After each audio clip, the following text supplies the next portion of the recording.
Okay, it's recording. So over to you, Ed. Okay. Yeah, so welcome to this session on forecasting and betting. So we have 4 talks. So each will take about half an hour each.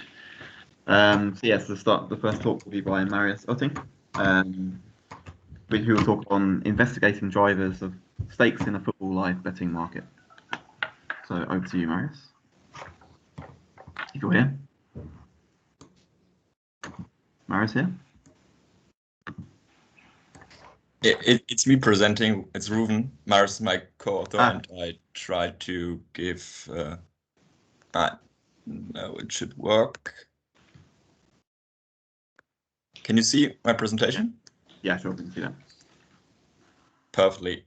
Yeah, thanks, Ed, for the kind introduction. And yeah, as you can see, it's not Marius and it's not Christian Michels here who is speaking. It's me, Rouven. Christian's my second name. I don't know why Teams is just saying it's Christian, but no. Yeah, I'm talking today about the topic investigating drivers of stakes in a football live betting market.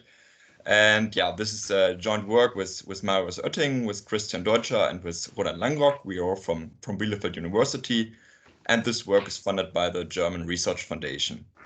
Yeah, and just like to give you some background into the topic of betting and gaming markets. So I summarized here two headlines from newspapers. The first headline you can see that the Europe's gambling revenues dropped in 2020, mainly due to the Corona pandemic. If you imagine, the Champions League games were played only the semifinals one game, and I think the Bundesliga ended the 2020 with just 14 weekdays, so there were less games, so the revenue dropped. However, you can see from the subtitle here that the gross gaming revenue, so the money the bookmakers win from their clients, is on a very high level. So the betting market is rising, and within this there comes problems, which is summed up in the second headline. Here you can read that betting in dressing rooms common, and yeah, this is strongly connected with match fixing. And as one part of betting markets, we in this talk or in our project look at in-game betting markets or live betting markets, as they are have a large share of the overall betting volume, with approximately 55% according to European study. However, this research area hasn't been investigated so much up until now. There have been studies by Choi and Hoi and Croxton and Reed regarding the market inefficiencies after, for example, goals. But here we want today to talk about what the drivers of stakes are in the live betting markets. And we want to answer these questions with a good statistical model. And yeah, for a statistical model, obviously we need data. And fortunately, we do have high resolution data provided by a large European bookmaker. This data includes in-game betting volumes, which have been transformed beforehand for Bundesliga matches in the season 18-19. And yeah, after they have been transformed by the bookmaker, we aggregated those data into intervals of 15 seconds to obtain regular time series. And thus, we obtained 420 observations per match. This depends on the exact length of the injury times and the exact length of the halftime. And those 306 matches we then split into 2 time series. So on the one time series per match is on the bets on the home wins, and the other one is on the away wins. And we end up then with approximately 250,000 observations. To make you a more sense of the data, I will show you here for time series. On the x-axis, you can see here the time the matches have been played. So I assume these 3 were played at Saturday afternoon, let's say the regular time for the German Bundesliga, whereas this match has been played at 18:13, which might be the game of the week at Saturday evening. On the y-axis, you see the stakes, which are placed in every interval. As said, you cannot make any sense of the height because the height is transformed. Nevertheless, the height is comparable as it has been transformed by a constant for all matches. And thus, we can directly see that here we got the bets placed on FC Augsburg, a rather weak team in comparison to the bets placed on Borussia Dortmund, a rather strong team. The heights are definitely higher here.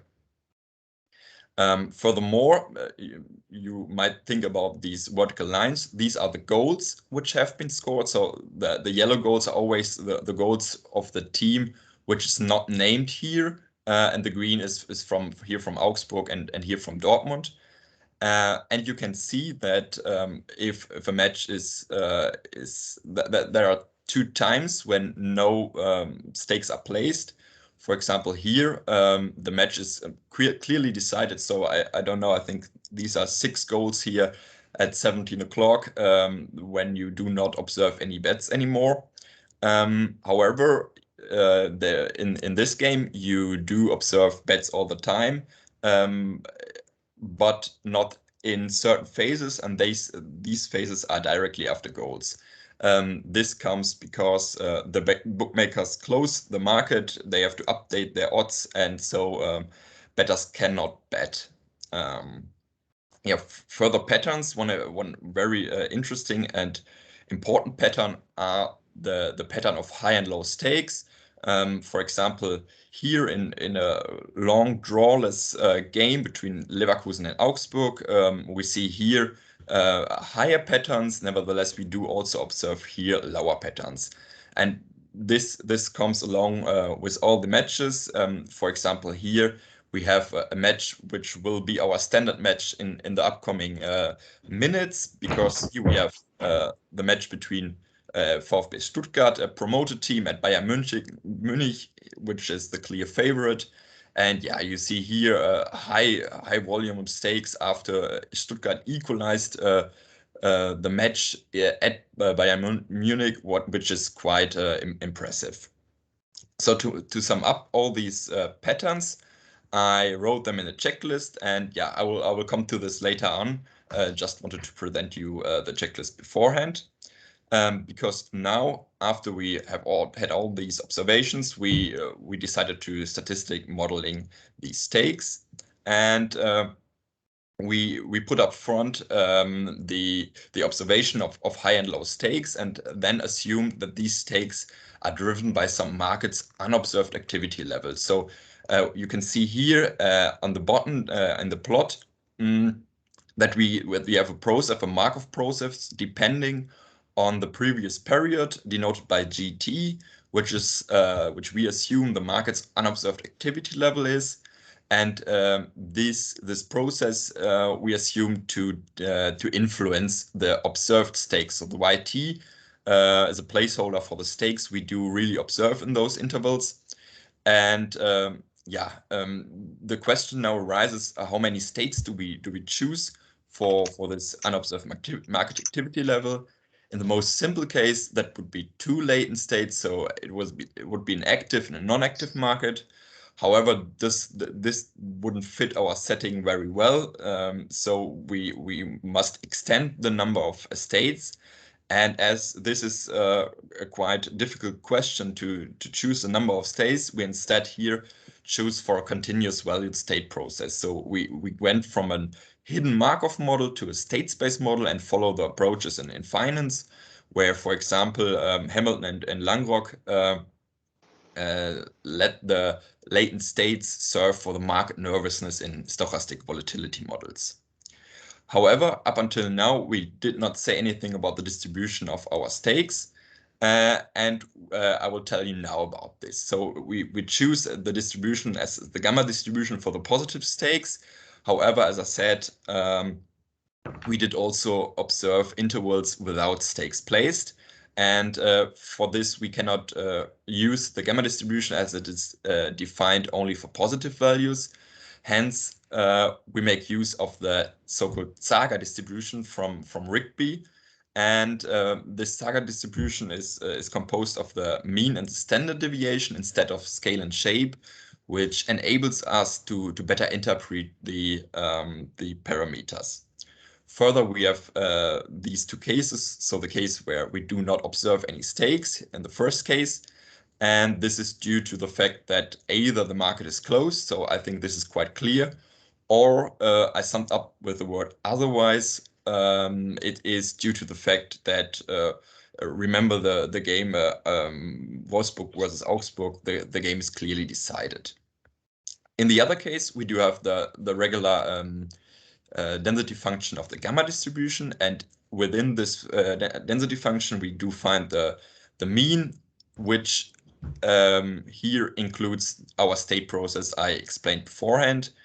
And for this state process, we assume an RR1 process. So we have here this persistence parameter. We take some, let's say, market activity level from the previous period, and also add a disturbance term.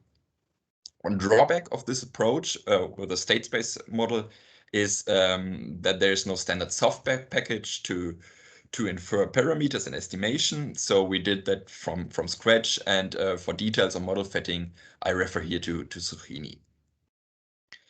With this first simple state space model, we checked the first 2 points of our checklist. So we checked the high and low stakes with our market activity level and the restriction that markets are closed after a goal was scored. And yeah, the next points are checked with the inclusion of covariates. And first of all, we include covariates for the mean and the pi. For the mean, we need the log market value to account for the quality of both teams, as we assume a sentiment bias. And further, we do include dummies for the kickoff times of the week. Coming to the inclusion of pi, I said that we do not observe in the second case stakes whenever games are clearly decided, and clearly decided is constructed in 2 ways. So one is a match decided when there's less time left, so we include the number of remaining intervals, and it is obviously decided when the winning probabilities are very imbalanced. So for this purpose, we include the Gini coefficient at interval t as a proxy for the current uncertainty, and this is based on the win probabilities derived by the in-game odds. And yeah, obviously, when the in-game odds or the probabilities are balanced, we see Gini towards 0 if a match is close, and the other case Gini towards 1 if there's a clear favorite and the game is clearly decided. With the help of those covariates, we check the next 3 points and are still left open with the last points. However, up until now, we did not specify any influence into our state process, so into our market activity level. Up until now, it's just the persistence parameter and the disturbance term, and we do change this now by including covariates in the state process. So first of all, we include the so-called Gini diff coefficient, which is slightly changed from the Gini, as it is the Gini at time t minus the Gini at the beginning. And with this, we account for uncertain match courses. So if you remember the game yesterday between Germany and Hungary, Hungary lead 2 times. In these cases, the Gini diff gone negative, as the match course was rather uncertain in comparison to the beginning. At the beginning, I think everybody expected Germany to win, and but yes, these are the cases when the let's say not favorite scores a goal, or it's a long drawless game with a favorite and, for example, a promoted team. Gini diff is greater than 0 if the match outcome becomes more certain, and also we do have goals in football. I think goals is, as everybody can imagine, a very decisive element in the match, as football is a low-scoring goal. Hence, we assume that these goals do have an influence into our market activity level. And as we think that the effect of a goal vanishes quite quickly, we do not model it as, okay, we have our goal is 5 or 4 periods away. we model it as 1/, so we have a strong effect, we have some strong effect directly after the goal, but this vanishes quite quickly, or we assume to vanish quite quickly. And we further include a dummy for the halftime, following the existing literature, where the halftime is a specific phase of the game without actions taking place. Having introduced those covariates in the state process, I summed up it here. We are done with our model, and we can go over to our results and see what the model says. And here we do see the results. I dropped the results for the pi, as from those interaction effects and quadratic effects, you cannot make any sense of the numbers. But having the interaction plot, we do see that fewer bets are placed when games seem to be clearly decided. This is the case what we observed already in the plots. Furthermore, I highlighted three results. The first is that less stakes are placed whenever there are parallel game. This is the case for the Saturday afternoon. There are not only, I think, 4 parallel games in the Bundesliga, but also the Premier League plays at Saturday afternoon. So bettors must decide between different games to bet on. The most exciting results are found in the market activity level. The first result is that it is positively affected if a goal is scored. I think at first glance this might be quite reasonable, but if you imagine that the bookmakers changed their odds accordingly to the new result and to the new outcome, this is quite remarkable, because although the odds are changed and lowered if a goal is scored by the team, the market activity level tends to increase here by the goal. And that might be an indicator that bettors overreact to those goals. Furthermore, we can say that the market activity level is positively affected if the uncertainty rises. This can be seen through this estimation. So if Gini diff is negative, we have a quite uncertain match course, which rises the market activity level. To sum up till now, we only estimated our model, but nevertheless, we want to see if our model is also able to mimic the actual data. And for this, we compare the actual stakes with the stakes simulated under the different models. And I would like to begin here with a model without a state space model, to show you that this implementation is quite reasonable for our purpose. So at the left side, you always see the actual states of the Bayern versus Stuttgart match. And here you see the stakes under a model without state process, and you can directly observe that those stakes are more or less distributed equally. Whereas if we include our state space model, we see those phases of higher and lower stakes, which do fit the data better here.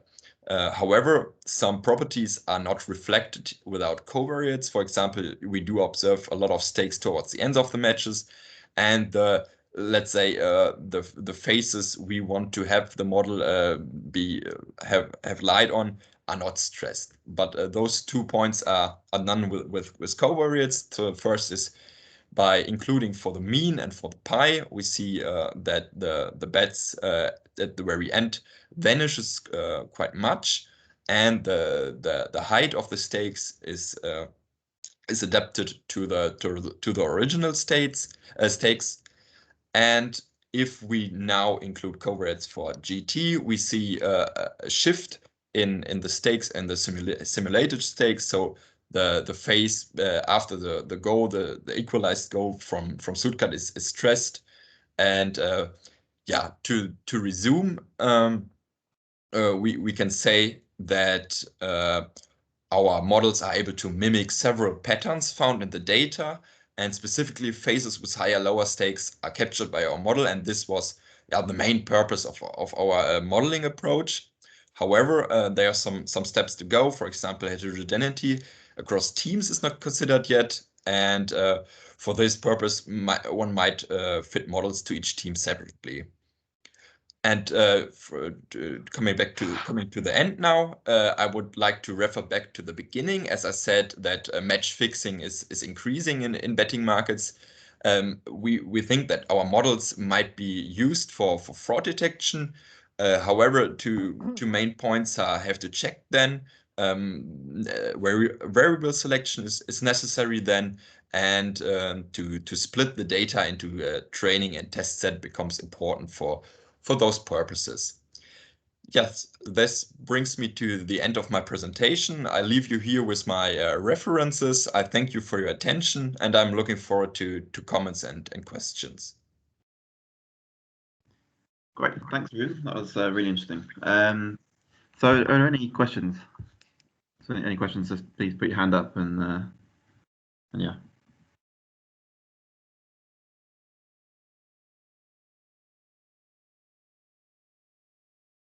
No? Okay, so I have a question. Yeah, so I was wondering about, so you were talking about how, there's this big increase in activity when a goal is scored. And you say that could be a sort of overreaction to these things. But is this not just a sort of reaction to this inefficiency that you mentioned at the beginning? So what the connection is to the inefficiency? Well, yeah, I mean, do you think that, the reason there's this big increase in activity in the market might be just because, there's a big change in the odds? Yeah. There's this inefficiency. It might be due to inefficiency from the bookmakers. So this is a question. Yeah, it might be also the case. I think Cho and Hui investigated those inefficiencies in their paper. Nevertheless, as we stressed the stakes, or let's see the picture of the bettors, we looked at the bettors, and so assuming the odds are efficient, more stakes are placed after goals, and yeah, if more stakes are placed after goals, we think this might be an overreaction. Yeah, assuming the efficiency theory after goals. Yeah. Sure. Okay. So you think that there's no reaction to how much that sort of changes the odds or changes the underlying probability? No, up until now, this wasn't our view, but I think this is quite an interesting point. Yeah. Okay. Thanks. Does anyone else have a question? Yep, looks like we do.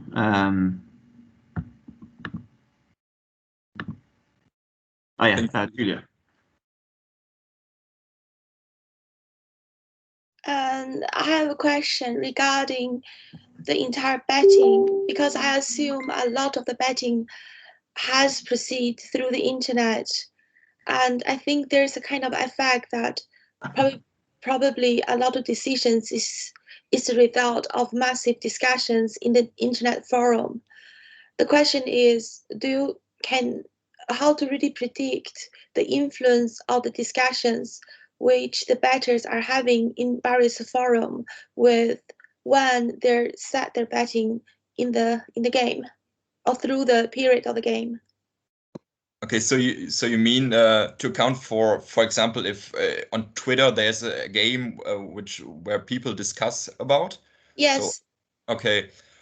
Well, this might be an interesting topic. I mean, we were provided with data, but not with the data of the people who betted. So if you have some, for example, some idea of those people, one might group those people into those people who bet always in the same direction or in the other direction.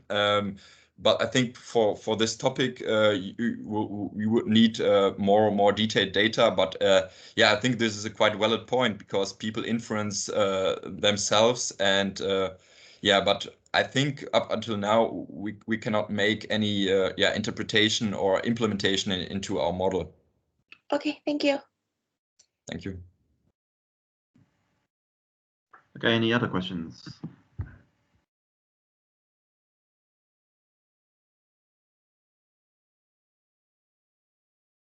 No, doesn't look like it.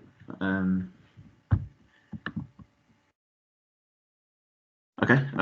Yeah. Okay. So thanks, Rouven. I think we'll move on to we'll get set up for the next talk then, if there's no other questions. So final chance for any more questions. Okay, great. So thanks very much. Yeah, thank you for the opportunity to present the topic. Thanks. That was really interesting. Thanks. So we'll just get set up for the next talk.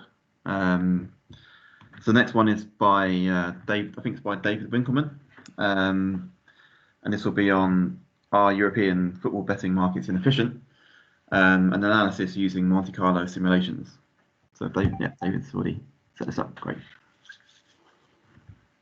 Okay, yes, thank you. I hope you can see my presentation and hear me well. Yep. First of all, thank you also for giving me the opportunity to present our project here.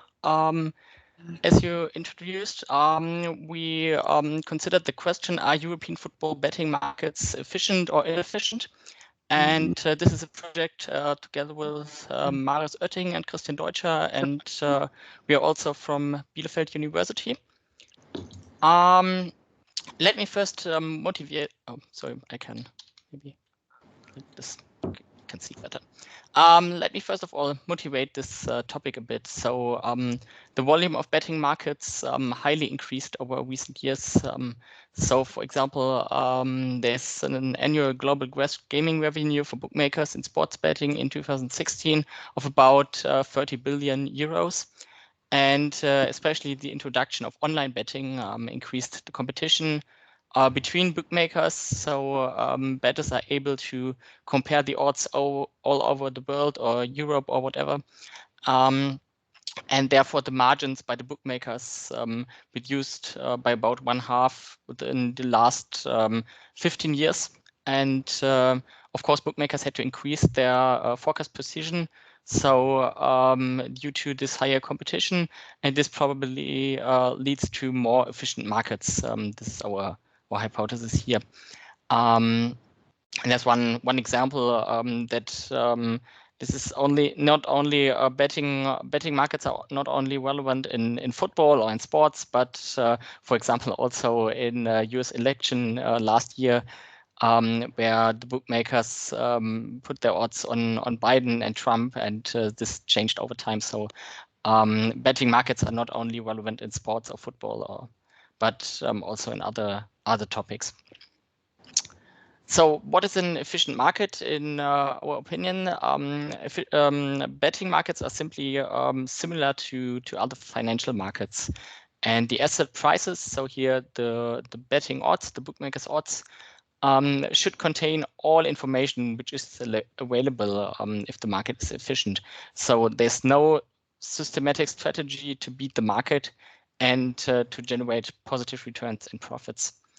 And research typically follows very simple strategies. So research considers if there's any variable beside the bookmaker's odds which influences the winning probability of a bet significantly.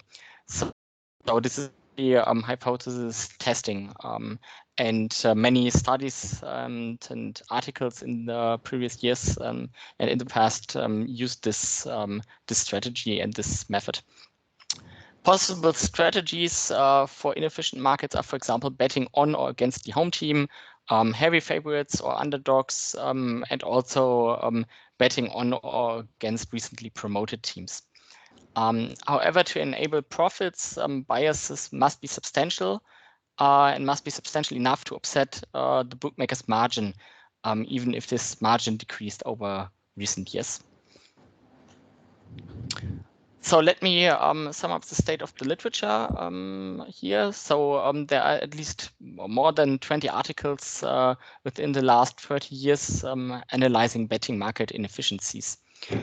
However, most of these studies cover only a short time period. Let me say for at least 5 years, so at least 5 seasons of data, which is really a short period with a small number of observations.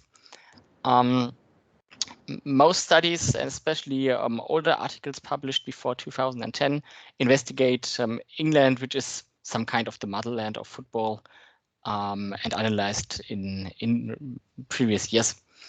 The biases uncovered in these studies are, as mentioned above, for example, the home bias, the favorite long shot bias, which means that we bet on favorites, the sentiment bias, which refers to, for example, Twitter likes or the stadium capacity, and biases regarding promoted teams. So let me come to the data and our model. We take a data set from footballdata.cu.uk. There's data available free for different leagues and seasons. And we analyze all matches of the men's top professional football divisions in England, France, Germany, Italy, and Spain. So this league is called the Big Five European football leagues. Our data set covers seasons 2005-06 to 2018-19, which totals in more than 25,000 matches in total. The data set provides the actual result, so the match outcome, and the betting odds for all potential outcomes, which means for home win, away win, and draws. We considered the average odds here over different bookmakers. So on average, these are 42 bookmakers in the data set. However, there's a high pairwise correlation between the betting odds of these bookmakers included in the data set. As odds for draws do not vary much, we restrict our analysis to bets on home and away wins and do not consider draws in our data set and in the analysis. So the variables or covariates for our model are, first of all, of course, the implied winning probability calculated from the bookmaker's odds for each outcome. Then we include a binary variable taking value 1 when we bet on the home team. We consider the difference in the average attendance between both teams.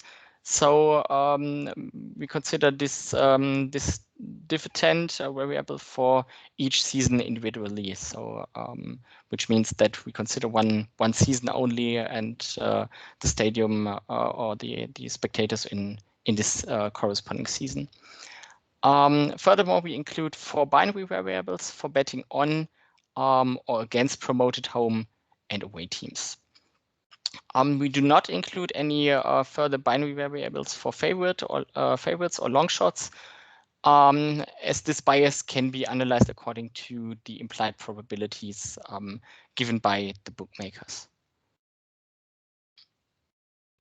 So here you can see some descriptive statistics. On the left, you find the implied probabilities for home wins above and away wins on the lower. And you can clearly see that bookmakers favor home teams and describe higher implied probabilities to home wins, which means that home teams are more often the favorite in a match. On the right, you can see the difference in the attendance in thousands. So, for example, for Spain, you find up to more than 70,000 difference, which is, for example, if Barcelona plays against a promoted team. However, for Italy and for France, you find a fairly smaller difference, so highest value for this difference, and you see only positive values here, as of course this different variable is symmetric around 0, and yeah, we show only positive values here. Okay, let me come to the model. We use a logistic regression model. The same concept has been also used in many previous studies. We use this linear predictor, which depends on the covariates and on the parameters, which are estimated in the model. And this linear predictor is linked by the inverse logit link function, which enables us to calculate winning probabilities for a certain match and outcome. The models are fitted by maximum likelihood estimation using R. And we consider 3 models in total. So model 2 further includes 4 binary variables for betting on and against promoted teams. And finally, model 3 includes also the round, and so which is the match day and the interaction with promoted team variables additionally. Okay, let me now show the results.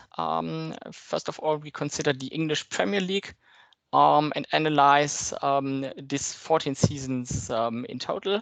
So our results over the full observation periods you can find for model 1 and 2 here. And as you can see, the implied probability is of course highly significant. However, we also find a significant home bias here for this 14 seasons in England, so in the English Premier League. But when you consider this model 2, we see that this home bias is at least to some extent driven by bets against promoted home teams. And on the right, you can find a figure considering the implied probability on the x-axis and the expected winning probability under our model on the y-axis. This red dotted line corresponds to complete market efficiency, so which means that the implied probability by the bookmaker is equal to the expected winning probability under our model. This means that this expected winning probability is fully determined by the implied probability and by the bookmaker's odds. Let me sum up the results you find here. So as I said before, the game outcome is predicted strongly by the implied probability. However, we find a significant home bias in both models, which is at least to some extent driven by this promoted team bias. And as you can see in this figure before, the bookmakers undervalue home favorites with an implied probability between 0.5 and 0.8, and overvalue away underdogs with an implied probability between 0.2 and 0.4. So for the English Premier League, when I go back to this figure on the right, we can find over this full observation period a significant favored longshot bias from this figure here. So we then split this data set to single seasons for the English Premier League, where each season covers 760 observations, corresponding to 380 matches, with 102 bets on and against promoted teams. We analyzed this 14 seasons, so each season individually. And as expected before, the implied probability is significant in all seasons. However, these results we found and I presented before for the full observation period are mainly driven by a small number of seasons. So, for example, this home bias over this full observation period is mainly driven by only a few number of seasons. We find this home bias in 3 seasons, so all seasons are before 2010-11. The sentiment bias for 3 consecutive seasons, 2009-10 to 11-12. And also the favorite longshot bias only in 4 of 14 seasons. And these biases regarding promoted teams are limited to the very beginning of the season. This can be found by this interaction term. Maybe ask yourself the question, okay, there are inefficiencies, but what is a really good strategy to beat the market? And we put here a table with returns on invest over this full observation period of 14 seasons, where we consistently use a systematic strategy. So I think, for example, betting on the home team, betting on teams with a higher difference in the attendance, or on and against promoted teams. And you can see that, so for most strategies, we find at least 1 or 2 leagues where we can get here positive returns and gain from the market. However, the home bias, which we found in our model, so this significant home bias does not lead to positive returns in England, and also does not lead to positive returns in any other league considered in our data set. Let me also sum up these results we found here. So first of all, as I mentioned in my introduction, the biases have to be substantial to offset the average margin of about 7% and provide positive returns. So this is what we found, for example, for the home bias in England. Even if we see this significant effect in our model, we still have a negative return of minus 1.7%.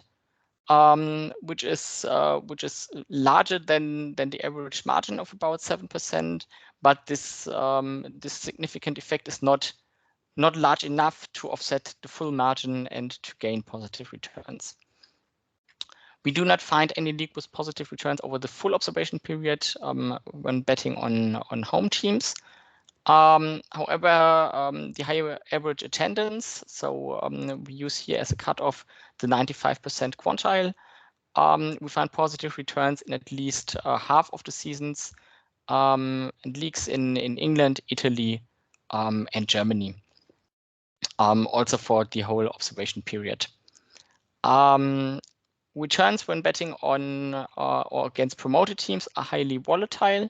So, for example, betting on promoted away teams in England results in a positive return of more than 50% in the season 2010-11, but nearly minus 50% in 2012-13.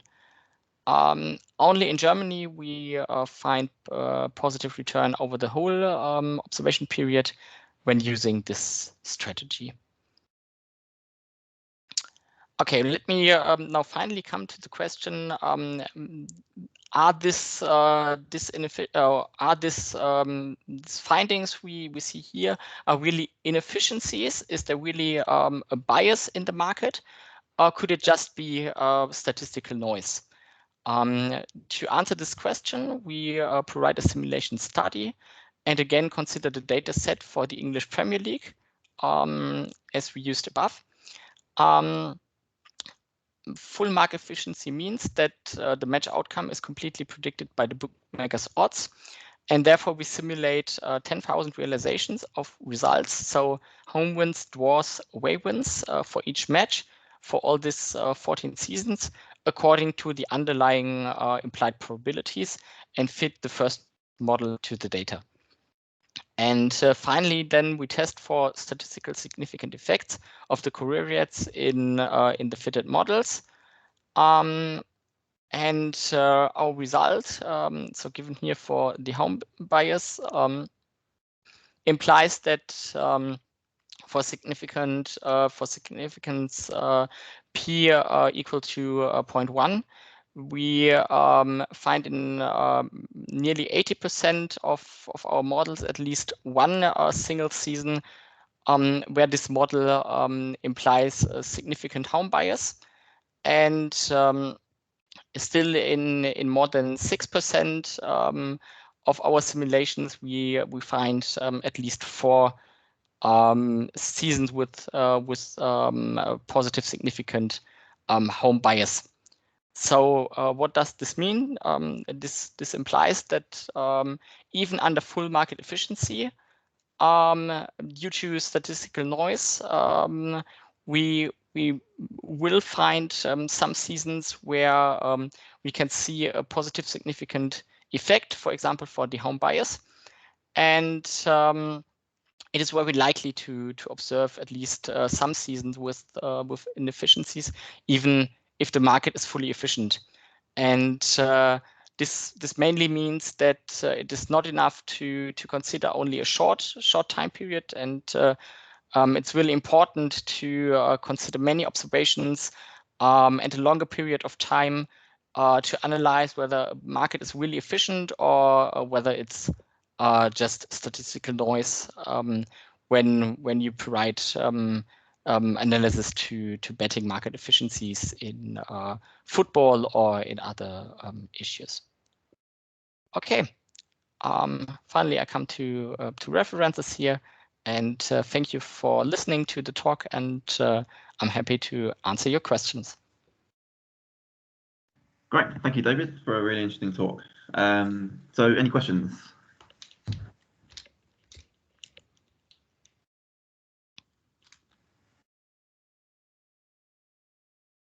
No. Okay. So I have a question. So something I was wondering is if you've noticed any kind of change in the efficiency of the markets over time. So one of the things I've noticed is so I've been looking at how odds kind of reflect match statistics. So you know, so rather than how the game, how the kind of results went, how the sort of match events went, how the market reacts to those things, like the number of shots and things. And I found that the market has become more efficient over time to these things. Have you found a sort of similar thing? Yes. So I have it on one slide. So for example, that for the English Premier League, we have this significant home bias for 3 seasons, which are all before 2010-11. And also the sentiment bias is mainly in old seasons, so 2009-10 to 11-12. So this corresponds to decreasing margins over time. So maybe there is this higher forecast precision, as I stated on one of the first slides. I think it was here. So I think due to this increased competition and decreasing margins, bookmakers face this higher competition and needs to increase their forecast precision, and they were able to increase their forecast precision on a higher level than this margins decreased, and this corresponds to our findings that that inefficiencies are more likely to found in previous years. So, for example, before 2010. And I think another argument is that in recent years there is more data available, so bookmakers are able to include more data and gain data from different companies on match statistics or team characteristics or whatever. So I agree to this. Yeah. Yeah, and do you think the market's kind of become more efficient as well? So the people taking part in the market. Yes. Yes. Yeah. Anyway, thanks. Okay, and anyone else have any questions? Okay, so I have a question then. Oh, there we go. So Jean-Louis.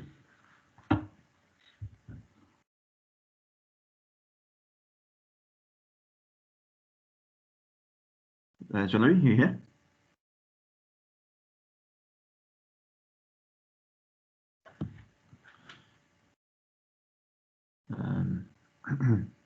Oh, okay. Did you hear me now? Yep, we can hear you. Yes. Did you look at the relationship between this bias in favor of the home win betting in relation to the variation of the real home effect among leagues? Because you work on different countries, different leagues, and I'm not sure the home effect is the same in the different countries. Okay.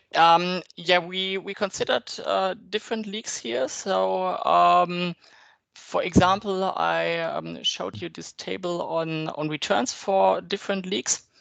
And what we can see here is that we cannot find any systematic strategy which holds for each league. So, for example, this difference in the attendance leads to positive returns for England, Germany, and Italy. However, for France and Spain, we cannot find positive returns, but it's negative. So we do not find any systematic strategy which holds for all 5 leagues. Thanks. Okay. Any other questions?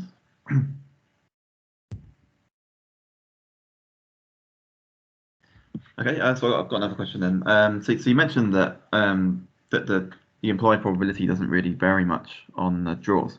So you only consider home and away wins. So by that do you mean the kind of relationship between, say, the probability of a home win and the probability of a draw stays roughly constant? Is that what you mean? I mean, so I can imagine that, you know, if you've got a big team at home to a small team, the probability of a draw is going to be quite small, just because the probability on a home win is so high. Yeah, that's true. But I think this mainly holds for only a few games where we have clearly favorites and clearly underdogs.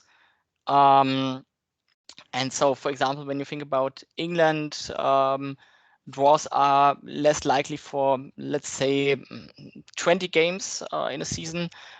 But in our opinion, the draws are very similar for let's say 80% of matches, where the odds for home wins and away wins were very quite stronger also in these games.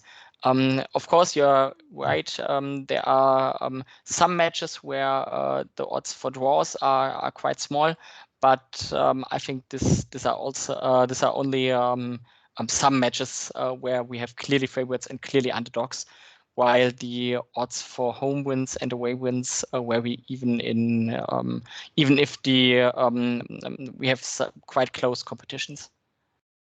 And do you think that the odds on draws are affected by these sorts of biases? I know you didn't look at these, but yeah, do you think that there is these kind of biases? So one bias I can imagine there being is that people might not be very keen on betting on draws, just because, you know, if you go to a game, you want to see an interesting game. You want to maybe support one team.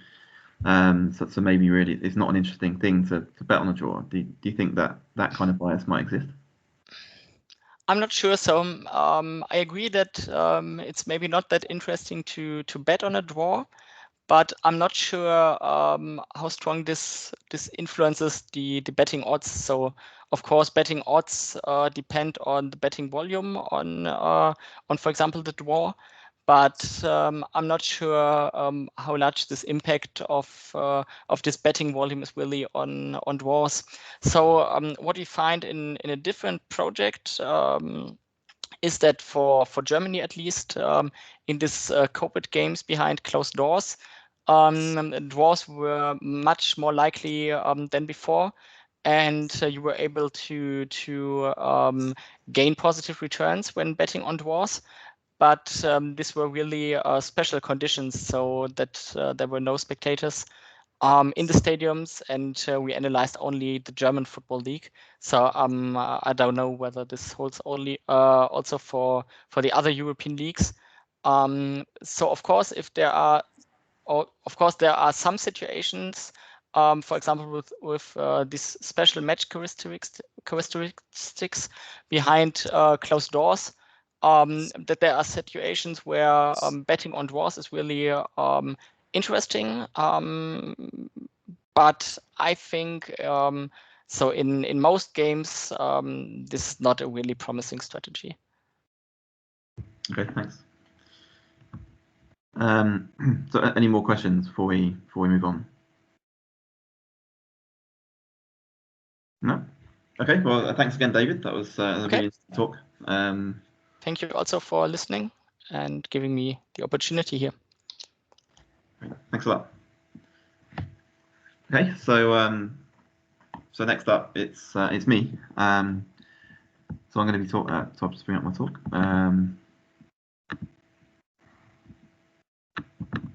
So hopefully you can see my screen. Yeah.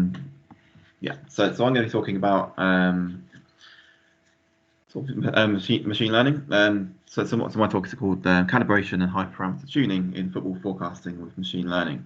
And this is some work I've been doing with Ewelina Sienkiewicz, who was a colleague of mine at the London School of Economics, but now works in industry. So machine learning algorithms and neural networks are becoming more and more widespread in football prediction, and this sort of represents a wider kind of increase in interest in these things, and really people's interest is sort of sparked up by the fact that these algorithms have potential to describe much more deep and complicated relationships than traditional statistical techniques, which are often have assumptions about linearity or require large numbers of parameters, but machine learning algorithms can often describe very complicated relationships.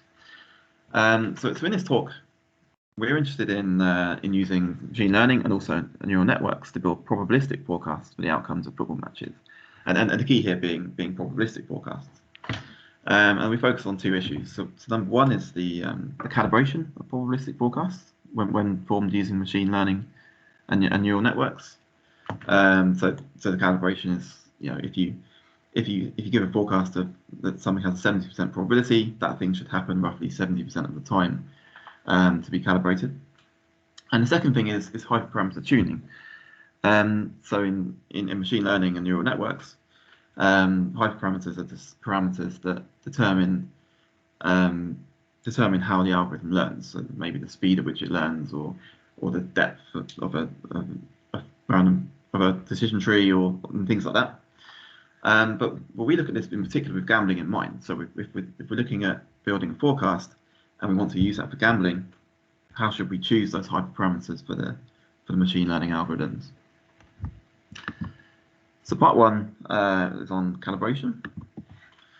So here we aim to build probabilistic forecasts for the outcomes of football matches. So in other words, we aim to estimate the probability of each outcome. So given a probability on a home win, a draw, and an away win, and of course these will add up to 1. But this contrasts quite strongly with deterministic classification, in which a match is classified as a home win, draw, and away win. So the difference is that for a probabilistic forecast, you would give a probability, and for a classification problem, you classify. Just it will be a home win, it will be a draw, it will be an away win. So deterministic classification is what machine learning is typically used to do. So for example, for an email spam filter, an email will be classified as either spam or non-spam, but there's no probability involved. But actually, in our case, for deterministic classification, it's not necessarily that useful for football matches, which are much more uncertain than things like spam filters or pictures of cats or whatever else.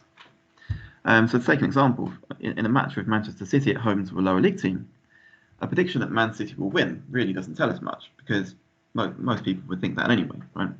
So it's much more useful to have a probability, because that for various reasons and what you might actually use the forecast for. There's a big difference between a 60% probability and a 90% probability. The obvious example being gambling, where you might decide to bet based on the probability, or your forecast probability, and compare that to the odds, or the odds implied probability. So ideally we want to build probabilistic forecasts, and that's really the aim here. But how does machine learning and probabilistic forecasting kind of fit together? How does this work? How does machine learning work as a probabilistic forecasting technique? Well, actually, common statistical forecasting techniques like logistic regression are often well suited to providing calibrated forecast probabilities. They really aim to give you a probability of each possible outcome. But this is often not the case for machine learning algorithms. So machine learning algorithms are not necessarily directly suited to giving probabilistic forecasts. So to give an example, for a random forest, we create multiple decision trees, each of which produces a single deterministic classification. So what happens is you take a bunch of features and you have a set of outcomes: home win, draw, and away win. You randomize those features in some way, create a decision tree, and then you get a single deterministic classification. So for each decision tree, you will get a classification as a home win, a draw, and away win. that's often sort of referred to as a vote. So each tree will have a vote for a particular outcome, and then usually in classification, the outcome with the highest number of votes is given the classification. So if a home win had the highest number of votes, you would classify it as a home win. For a probabilistic forecast, often the proportion of trees that classify a particular outcome is often interpreted as a probabilistic forecast. So if 50% of the trees vote for home win, then often it's interpreted as a 50% probability of a home win. But actually, this proportion of votes doesn't necessarily represent a probability of the outcome in the frequentist sense. So really, it's a strength of evidence from the algorithm. So effectively, that probability is the probability that the next decision tree will classify the match as a home win, draw, and away win, or each of those possible outcomes. That's not the same as the probability of the actual outcome. So that's not the same as an actual probabilistic forecast. And to give an analogy with this, if we have a set of 1,000 football pundits voting on who they think will win a match, so say we have England versus San Marino or something, virtually all of those football pundits will classify, if you like, the match as a home win, as an England win, but that doesn't mean that the probability is 1. So these are kind of different things, and in some way, from machine learning, you have to kind of map this output of the algorithm into a probability in some way. So this problem is well known, well recognized in machine learning, and there are two common solutions. So one is Platt scaling, which I'll talk about in a bit, and two is isotonic regression, which I won't talk about. So here we focus on Platt scaling, which attempts to find calibrated probabilities by using the original, possibly uncalibrated forecasts as an input to a logistic regression, which then outputs adjusted forecasts. So effectively, what we do is we take that proportion from the algorithm, we put that into a logistic regression, and output new forecasts, which are hopefully calibrated. Another key aspect of machine learning is hyperparameter tuning.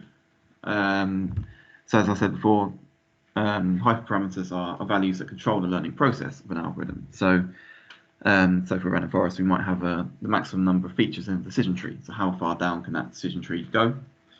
And often this has a very important impact on the output of classifications and predictions. The key thing being that you choose an algorithm and then you need to select those hyperparameters very carefully, so that those to kind of make your forecast as good as possible, your classifications as useful as possible in some sense. So hyperparameter tuning or hyperparameter classification, hyperparameter selection is a key part of machine learning and neural networks. But actually, it can be a little bit of an art form.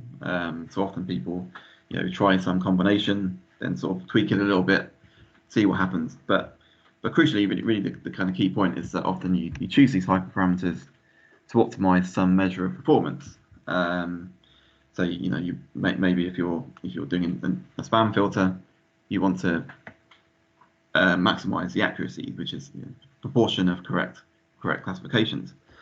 And often this is done using a grid search approach. So you take a load of hyperparameters, like candidate hyperparameters or candidate combinations of hyperparameters, and try them all over a training set and see which one does the best in terms of some chosen measure of performance. And the choice of measure is very important. So to kind of show some of it, or to demonstrate some of this, I'm going to use data from 22 different European leagues, and again, this is taken from footballdata.co.uk, which I suspect will come up a lot over the next couple of days. And so data includes details of matches, including match stats, bookmaker odds, and all that sort of stuff. So it's quite a rich data set. And also we define a set of features. So in machine learning, we often call predictive variables features, but effectively are just predictive variables. And we just make use of existing literature. So these features are defined by one is the predicted differences in the number of shots on target, shots off target, and corners achieved by each team. So I wrote a paper a couple of years ago on these generalized attacking performance ratings, and these allow you to predict the number of choose some match statistic and predict the number of those that will happen in the game ahead of the game based on past performance. So we can predict the number of shots on target for the home team and for the away team, then take the difference. Do the same for shots off target and corners. So we have predicted differences in how well those teams will perform in terms of those match statistics. We also take the predicted differences in the probability of scoring from a shot or a shot on target. So this doesn't look at anything specific about the shot, but based on past performance, we say that we can estimate the probability of scoring from any given shot in a game, and then we can just take the differences between the home and the away team. And so this is from that I did last year or this year. And finally, the odds implied probability of a home win. So just like in the last talk, when the odds implied probability was used as a predictor variable, we do the same here. So it's just the multiplicative inverse of decimal odds, and this sort of allows us to build on the information. So of course, bookmaker odds have a lot of information in them. They reflect a lot of information, but including those allows us to kind of build on that with our other features. So we set up a simple experimental design. We have quite a large number of matches, and we divide into a training set and a test set. The training set consists of matches before 2010, and the test set is matches since then, in 2010-11. And we train various machine learning algorithms and neural networks over the training set, and then we present the results from the test set. We measured performance using the log loss, which is a measure of probabilistic performance, which effectively just takes the logarithm of the probability based on the outcome. And for each algorithm, we take a grid search approach to hyperparameter selection. So we select a candidate set of hyperparameters, and then we try them all alongside two-fold cross-validation and see how well they do in the training set. And then we use that set of hyperparameters in the test set. And we repeat the experiment both with and without flat scaling, which is the calibration technique that we talked about. So here are the results. So what we do is compare the negative log loss. So machine learning, it's kind of standard to look at measures of performance where higher is better, and this sort of fits nicely with something that in the rest of the talk as well. So we look at the negative log loss. So anything high is good, anything low is bad. And we look at negative log loss for each algorithm, both with and without flat scaling. So what we see here is that actually, so often you might assume that this calibration step should take place to calibrate the forecast, but actually the key thing being that this is sometimes counterproductive. So if we look at the neural network results of the neural network, which actually you'd expect to be calibrated, when you have no calibration, because it's in bold, you can see that the forecast perform better without that flat scaling, without doing that scaling step. And the same as can be said for the random forest. So despite what I said about the random forest not necessarily being calibrated, actually it performs better without this extra calibration step. So sometimes it just is calibrated. Gradient boosting, XG boost, also the same is true. But then again, some of these algorithms, these other algorithms, the scaling step really helps. So for adaptive boosting and k-nearest neighbours, there is an improvement by doing this flat scaling step. So the forecasts are not calibrated, then you do this calibration step and things get much better. Again, but then lower down, the support vector machine, you're better off with no calibration. And finally, the Gaussian naive Bayes, which actually one of the main assumptions of this fails because the features are correlated. So Gaussian naive Bayes assumes that the features are uncorrelated, but actually they are very much correlated. And so we get very poor calibration, but we do the calibration step and things improve. So really overall, the performance of the algorithms is roughly in line with what we might expect. Neural networks tend to do very well. It's a very powerful algorithm. Random forests and gradient boosting are also very good as well, and this is reflected in these results. So really, the kind of key takeaway here is that there is this problem in machine learning that things are not necessarily calibrated. It's not necessarily well suited to giving calibrated probabilistic forecasts.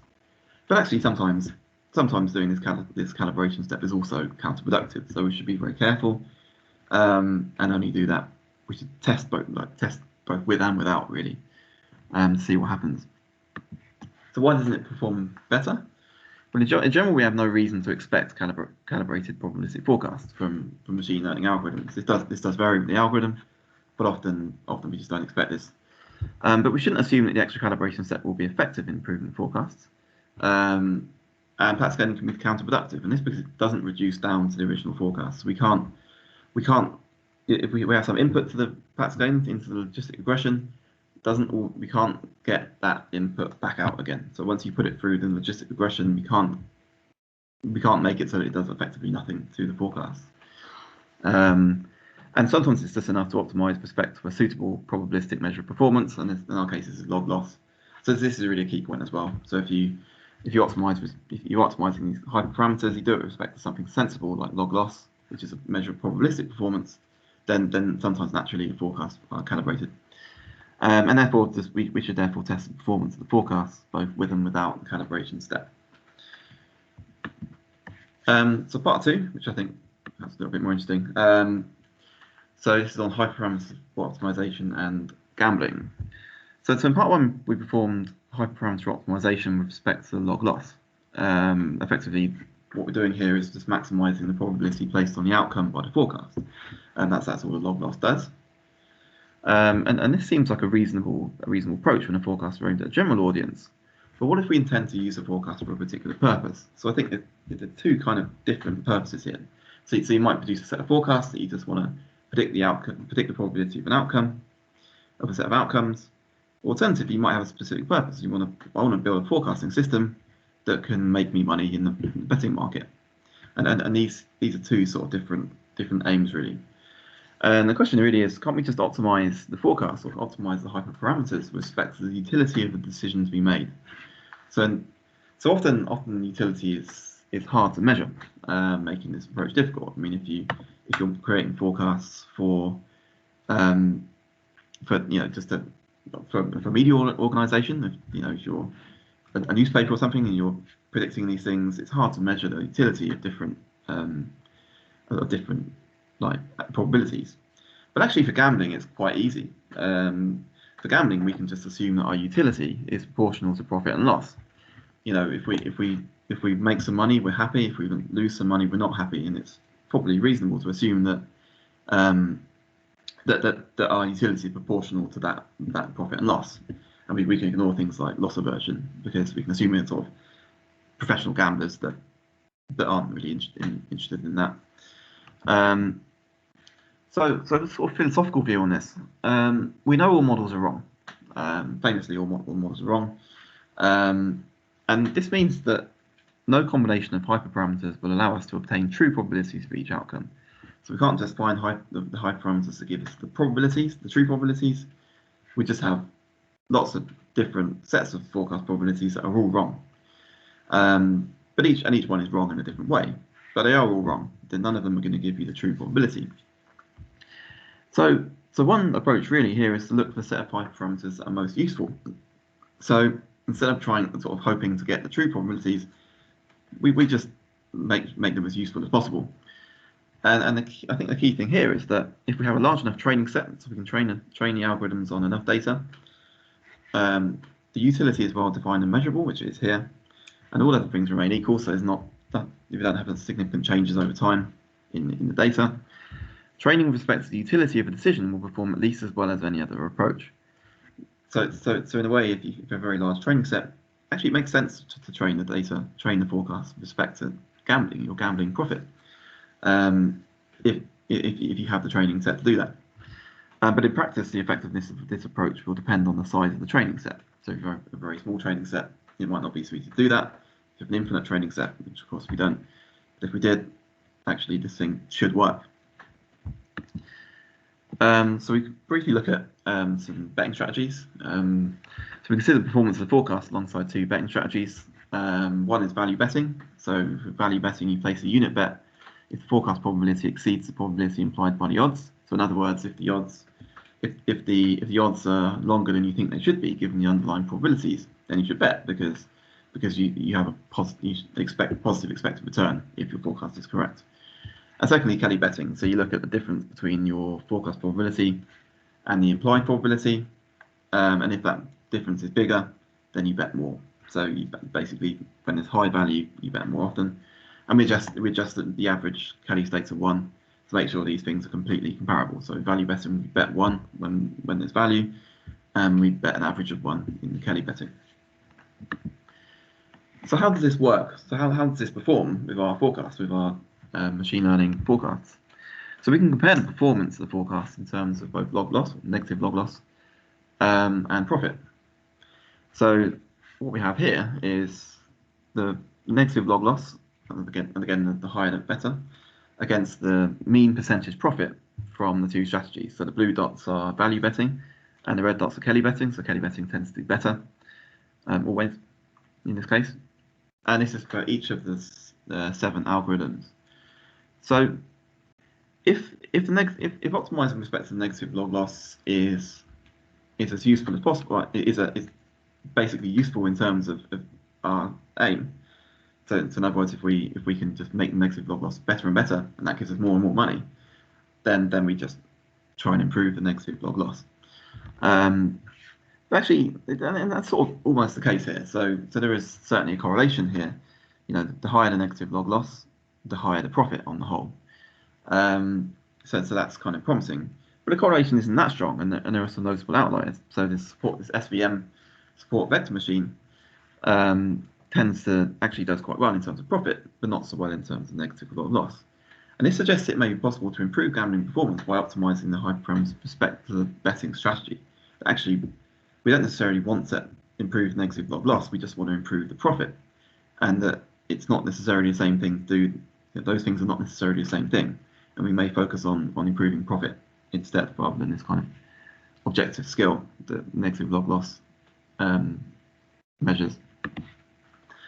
So we can try optimizing the hyperparameters with respect to the profit over the training set and see what happens, and see if we can improve our profit.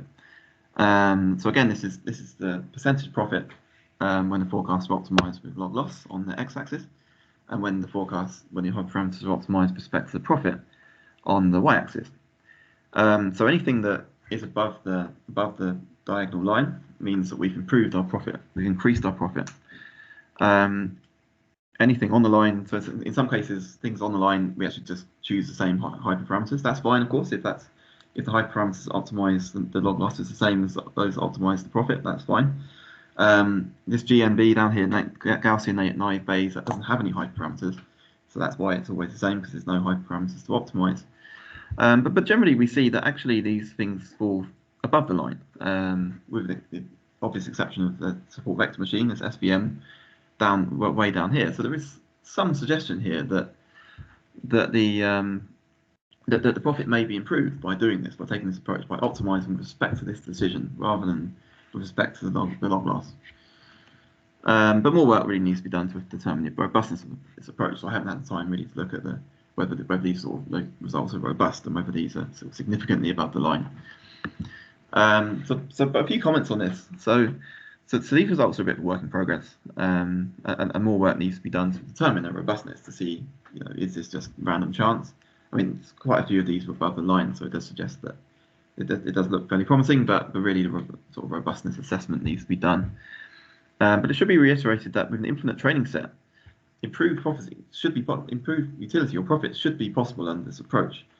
If you've got the right amount of data, you've got a large training set, you really should be able to do this. It's just a case of robustness. It's a case of do you have a large enough training set? Do you have enough data to do this? But if you do, and you can measure the utility in a sensible way, then this approach has to work, really. But of course, in reality, we don't have an infinite training set, and we have to see how well it works. And one final thing is that there may be differences in the size of the training set required to get robust parameter values. So sometimes if you do optimize with respect to profit, there may be more uncertainty in that utility rather than the negative log loss, which might be more sort of smooth function.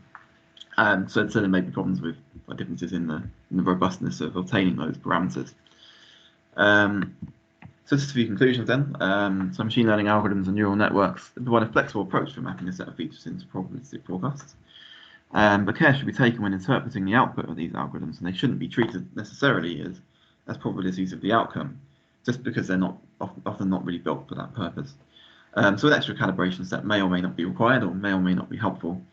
But you should never assume that the calibration step is helpful either. And finally, there are some signs that optimizing hyperparameters with respect to profit can improve gambling performance. And really, yeah, this is something that I plan to look at in more detail. But I think these results suggest that may be the case. Yeah, and that's the end of that. So, are there any questions?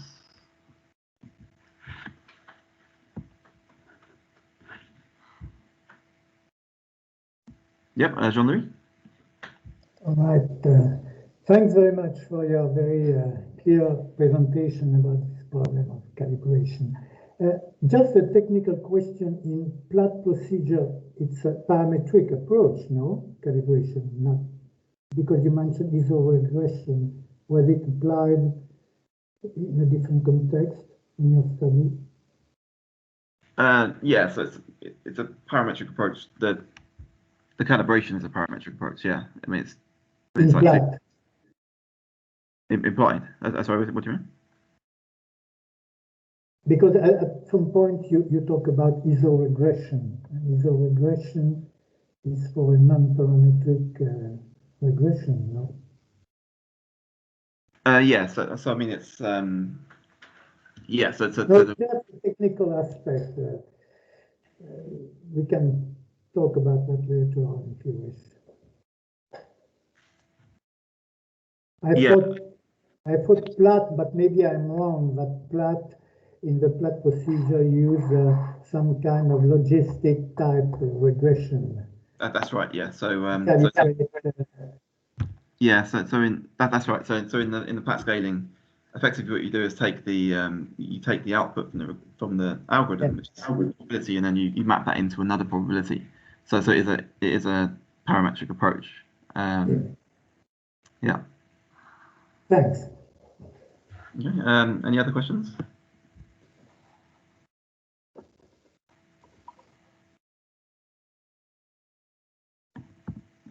Yeah. Marius? Yeah, hi. Thanks for your interesting talk. I have a question regarding the data you use. So it seems like you developed some very interesting measures on team performance using the data set on footballdata.co.uk. Do you match these kind of data with some other data on say player characteristics? So do you have like the lineup of the team in your data set included? In addition to that, or is that not included in your data? No. So these are purely like team level statistics. So of course, it'd be very interesting to try and do this, and maybe you could even try and sort of rate the players rather than the teams in terms of these statistics. But yeah, so I only have the data to do it on the team level really. Okay. Yeah, thanks. But then the results, or at least the returns at the end, are even more impressive than I think. And another question on the modeling approach. I mean, you have these different machine learning algorithms, from neural networks to random forests and so on. Did you also consider some kind of ensemble learning approach or stacked models approach, where you combine all the predictions of these different machine learning approaches in, say, a final model, and you then derive the forecast based on an ensemble forecast of the other algorithms? I haven't tried that, but that would be very interesting actually. Yeah. So of course, yeah, one way you could do that is just take a mean or something, or weight them in some way. But no, I haven't tried that yet. But yeah, now you mentioned it, I probably will try that. Yeah, it'd be really interesting to see how that works. Okay. Nicholas? Yeah, hi, thank you. A really interesting presentation. I had a question regarding the separation of the training sets and the test sets. Was that made at random, or did you have several seasons are the training sets and one season, for example, is the test sets? And if there was any experimentation with that? Yeah, so actually at first we tried doing like alternate seasons. So you take one in the training set, one in the test set, one in the training set, etc. But that sort of showed up higher profits because actually the profit sort of declines over time, because I think that what's happened is that the market gets more efficient. But what the results here that are shown, that the test set and the training set are consecutive. So the training set is like seasons before 2010, and the test set is everything after 2010, I think. So effectively you're training the model based on the past, and then you apply it to the future. Great, thanks. Okay. Any other questions?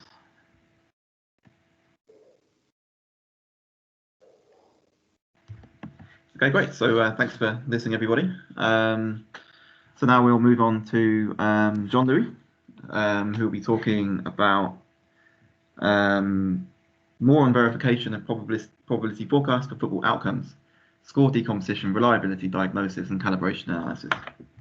Over to you. Okay. Did you see me? Did you see Yep, me? we can see you. Yeah. Is it okay now? Yep, we can see you. We can't see your screen. So I would like first to thank the organizer, James, and his co-workers for accepting my presentation. So it's a little bit redundant with the previous one, but it's not too bad to repeat sometimes the same things several times. So brief. Oh, so we can't see your screen, Jean-Louis. Sorry. We can't see your screen. We can see you, but not the screen. Okay, so let's go back. Let's go back.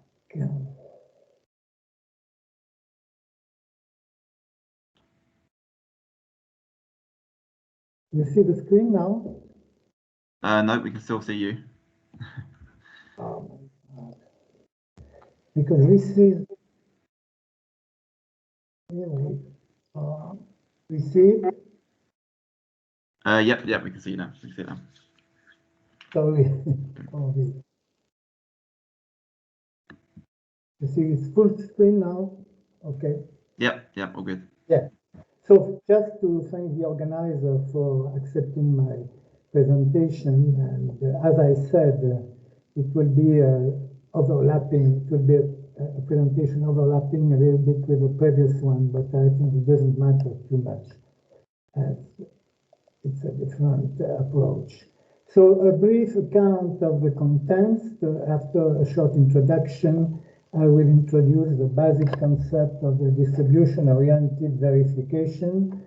And as previously said, with one of these major factorization, the so-called calibration refinement, and which leads to the decomposition of a scoring rule in 3 different components: reliability, resolution, and uncertainty.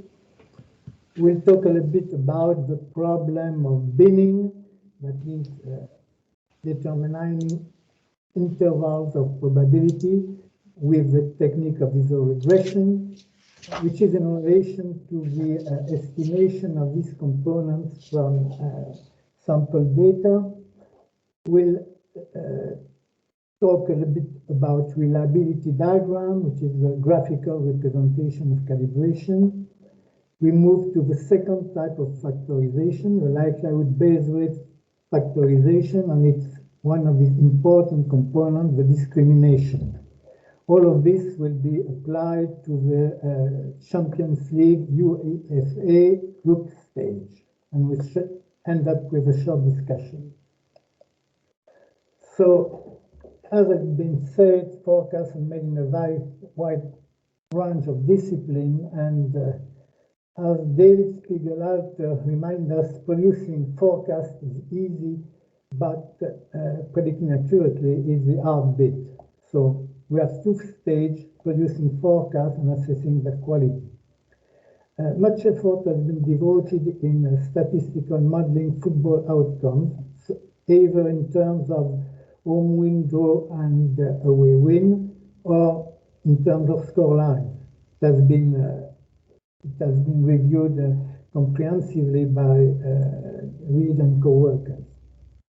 Performance are usually assessed by scoring rules, especially the Bayes one, and here we will consider some analytical attributes of this overall accuracy. So the distribution-oriented approach, due to Murphy and Winkler, is based on the joint distribution of forecast P and outcome X into two types of factorization. The first one, this joint distribution, is written as the marginal distribution of forecast, called refinement, times the conditional distribution of the outcome given the forecast, is what you discussed previously. And the second one is the dual, the reverse factorization, starting with the outcomes, uncertainty, and looking back to the forecast given what happened later on, the outcomes. So the first one, calibration, refinement, factorization, will consider Ohmwin, draw, and Ewelina separately as a binary outcome with probability Q. And P is the random variable of probability forecast taking value little p.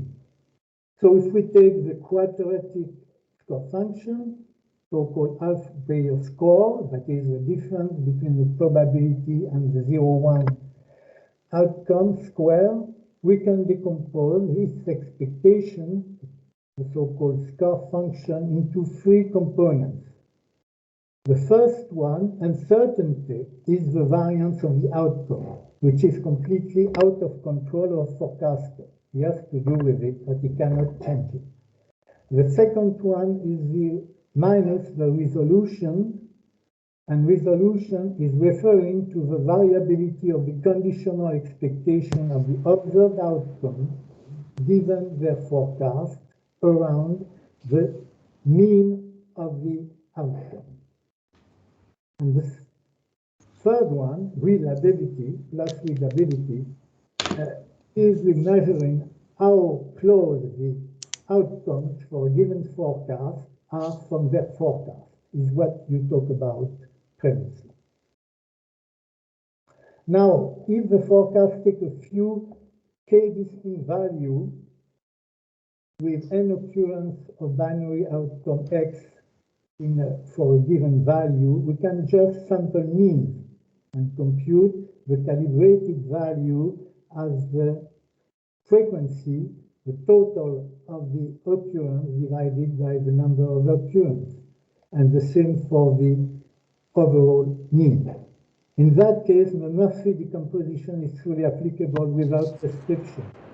So in that case, readability is simply the square difference between the forecast minus its calibrated value square, sum over all forecast.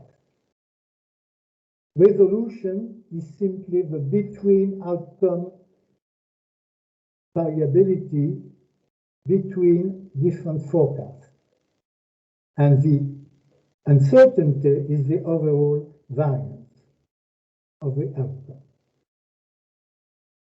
Now, in fact, we are facing too many distinct forecast values. The previous situation is quite unrealistic in practice. So the forecast will be distributed into intervals named bins, B1, BD, BD.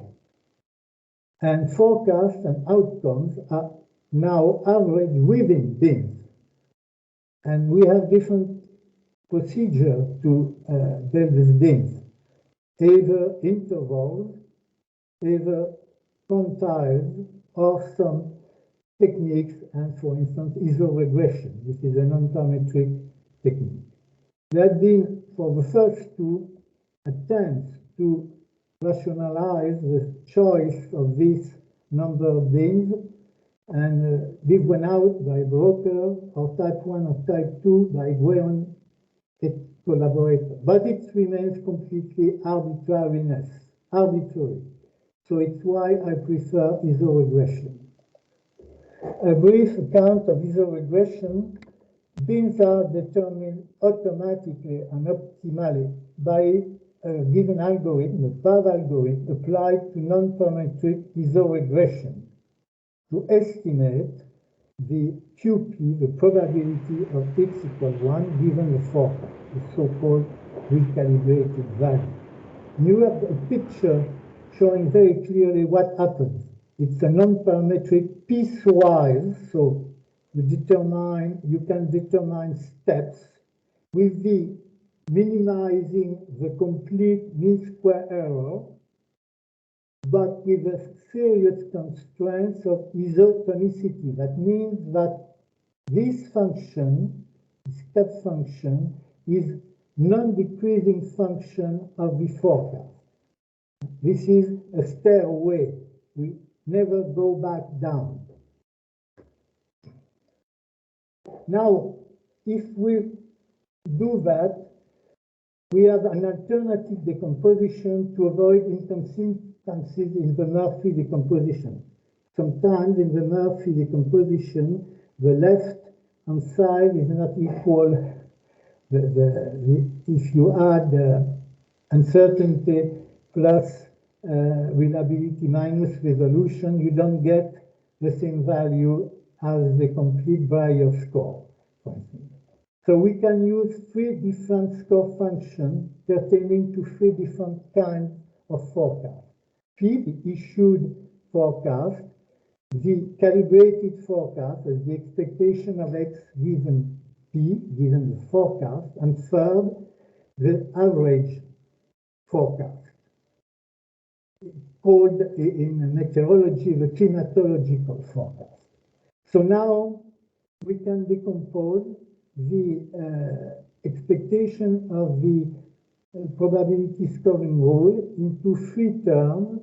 This one is the expectation of the first minus the second reliability, minus the second minus the third resolution, plus uncertainty. And you can check that by definition this sum is equal to this one. Now, in that case, this ensures the right-hand side is equal to the left-hand side. This ensures also non-negativity of the 3 components, and it's an important aspect of this procedure.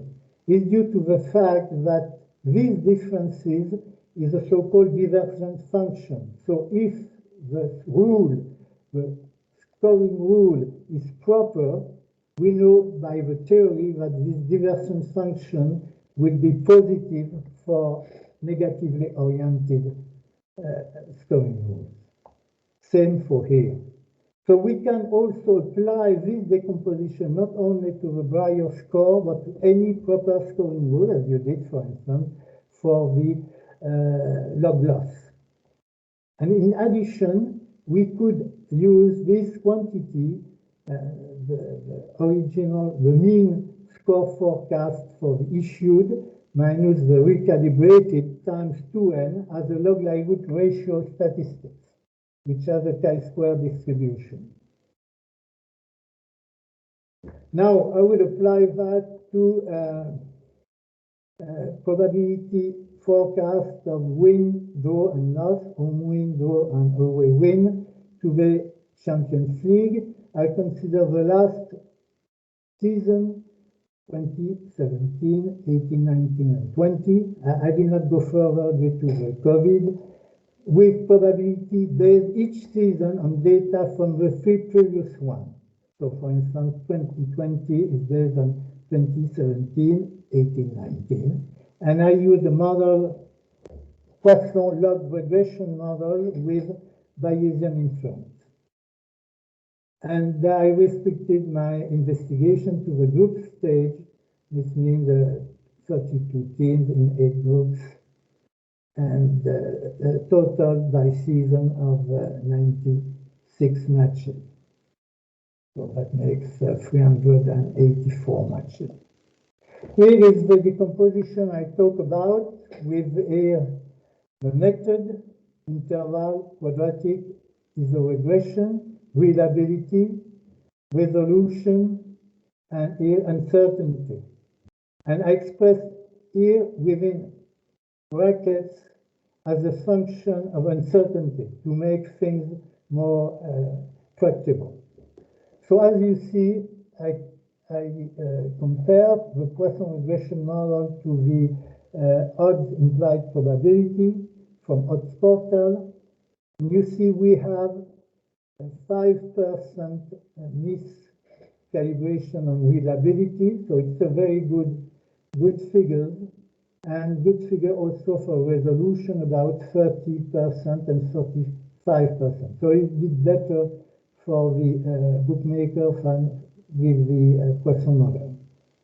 Now, if you look at draw, the picture is different. The picture is the same for reliability, and about 5% or 3%, and quite poor for resolution.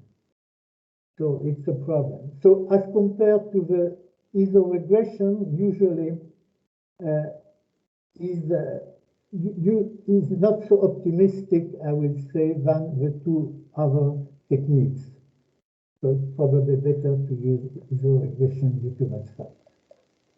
Now I did the same using the new decomposition on Noglass.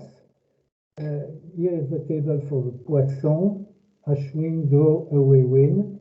So again, good reliability, to a bit less than with the Breyer score, to 1.5, 1.6. Resolution, 20, about 20%, but poor again for draw. And I can perform the test of reliability, as I said previously, with their p-value, which are all non-significant. Now it's a representation of the isoregression for home win. And here you see the isoregression. So in fact, as we have seen, we have as many bins as you have these steps. So that makes a lot of bins. No.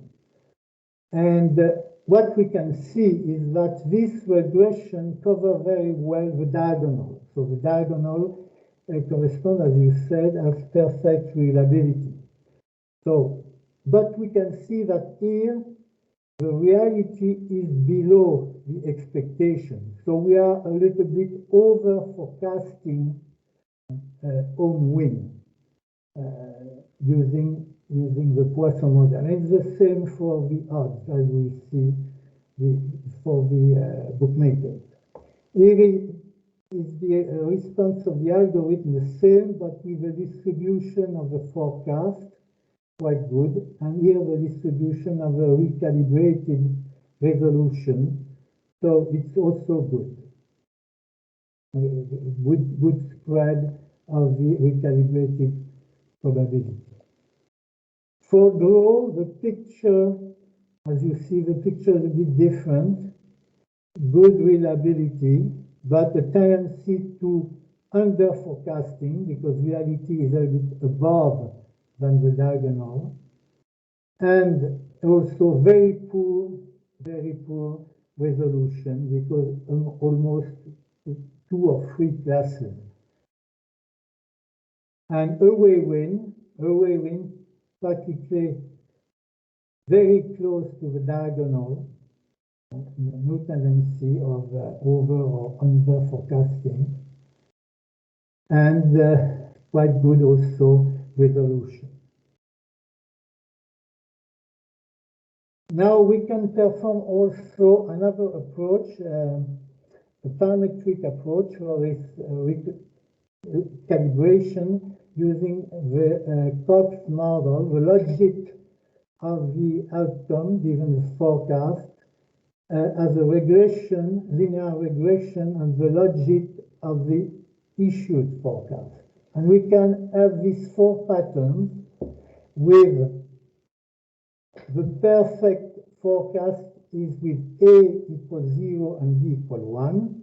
If A is below 0, you see that the reality is above the perfect one. So in the forecast, so we are under forecasting with A negative. This is the reality and this is our expectation. We are over forecasting, and with respect to B, different from 1, B above 1, we have a sigmoid tendency, and here we have the anti-sigmoid tendency. I did the computation here. It's the table for the Poisson, and as I said, we saw previously on isoregression, we get here a negative value, so we are over forecasting home wind. And it's pretty good for the slope. For draw, we are under forecasting, as I said, because A is positive. And for away wind, we are very close to A equals 0 and B equals 1. This is the test of this model with respect to A equals 0 and B equals 1 and the corresponding p-value.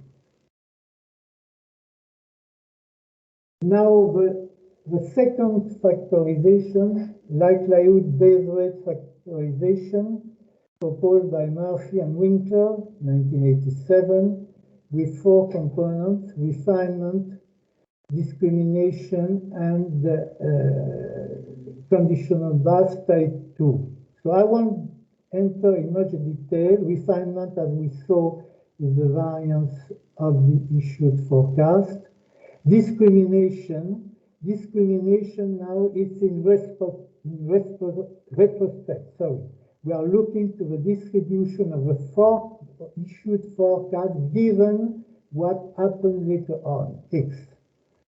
And this discrimination is the variance of this quantity, and it can be written simply as the difference in the mean of the forecast issued from X equals 1, that is, for instance, home wind, minus the expectation of the forecast there is no home wind, square times the uncertainty. So this difference is a key parameter to apply for appraisal of the discrimination. And I measured it here for home wind, draw away wind, for Poisson and odds. And as we see, here is the difference. So there is a notable difference for home wind, the same for away wind, and quite less, as we saw before, for draw. I ran the test, the Wilkinson, the Commodore Smirnov, so all indicate a significant difference between these two. And this also interesting statistic, the C statistics, the RL concordance index, which is varying from 0.5, no discrimination, to 1 perfect discrimination. So we see that it's 0.8, about 0.8 here, the same for away wind, but just 0.6. And it is in fact equal to the area under the Rock curve. So for those who know the Rock curve, I won't enter in much detail. Now, I show the graph of the distribution with Poisson of the issued forecast with home wind and no home wind. You see you have a good discrimination of the box plots. The same for away wind with a slight overlap. But for draw, again, practically very little discrimination. The same here for the odds.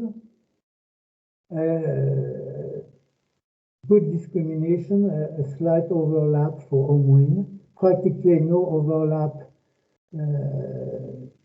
for away wind, and same for the two in the case of draw. In discussion, have complementary results not shown here for the ROC curve. The ROC curve is a plot of sensitivity to positive rate versus false positive rate across varying threshold you put on the forecast issue. So it's a very interesting approach. I have also results for gauge decomposition, which is an alternative to the likelihood based. There is a problem with extension of the calibration decomposition to a multiple category taken globally. How to define things in that case? Not so easy. We can use smooth continuous function, logistic types, as you said before, for the flat procedure. But we can also consider this multiple category as one versus all binary case and standardization. And concerning the application to the Champions League, we have good results for these three components for home win and away win, but we have a lack of resolution and discrimination for draw. Just a couple of references to end up. Most of the references are coming originally for the meteorological research, Murphy and Winkler, and a good book by Waits. Also, very important theoretical contribution by Jochen Broker, I think it was in Germany at start, but now it's University of Reading, close to you, by Phil David, which is a specialist also of this theory, and also Knighting and Raftery, a key paper in Journal American Statistical Association. Thanks. Acknowledgement for James Reed for hosting my forecast and challenging confrontation with bread sometimes, and my colleague Gilles Soler and Dai, and also Timo Dimitriadis, who produced this software for isoregression, and Philippe Bastien, and also a colleague from meteorology, Maxime Tayada. Thanks a lot. Okay, thanks very much, Jean-Louis. That was a really interesting talk. So, does anyone have any questions?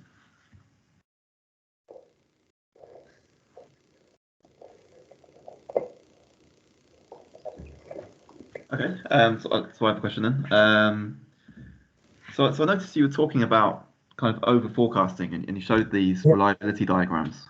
Yeah. But actually, the line seems to be within the grey area, like the uncertainty range. Yes, sure.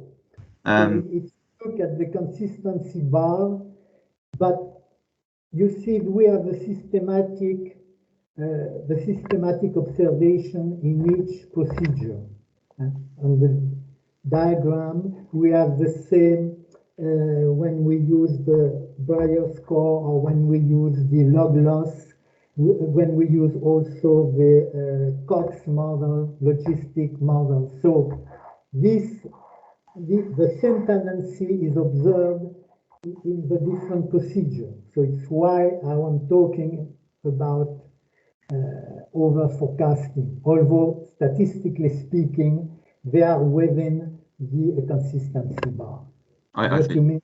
Yeah. Yeah. Okay.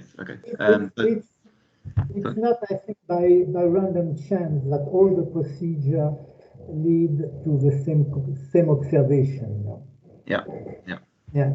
Especially, for instance, the Cox and also the log as compared to the Breyer, because as you say, log loss is local and Breyer is non-local. So it's quite different from a theoretical point of view, and they lead to the same conclusion. Mm-hmm. Did you have any idea why over forecasts? Is it some kind of fundamental, like some kind of systematic thing in the model? I think there is something going on between home win and draw. It seems that the excess of home win is a lack in draws, because away win is practically perfectly calibrated, either with my Poisson, simple Poisson, or either with the odds implied probability. So something is going on between home win and draw. It's my hypothesis. It seems that we are over forecasting home win to the detriment of draw. Okay, interesting. So you're using a Poisson model, right? Could that be because the Poisson, so often the number of goals scored by each team is over dispersed. So people use a negative binomial, so perhaps it could be something related to that. So you're not getting the full range of. But I use also a different model, for instance, the Davidson directly on categories, and observe the same. Not a Poisson, but a model directly on win, draw, and loss. It's a kind of logistic model on the underlying scale. Davidson model is completely different, and I observe exactly the same tendency as with the Poisson. Okay, interesting. I'm not sure. So it's not that. Yeah. So, Okay. something going on. There is a problem, and I think there is another presentation with forecasting growth. Yes, definitely. It's something different, I think, in football. Why we get to draws? Remember yesterday? Why against Hungary we get back to a draw? Why France and Portugal end up with a draw? Yeah, definitely. It'll be a very interesting talk. Okay. Is there any other questions for anybody else? Okay, if not, then we'll end the session there. So thanks to the other speakers for some very interesting talks, and yeah, we'll end the session. Okay, thank you very much.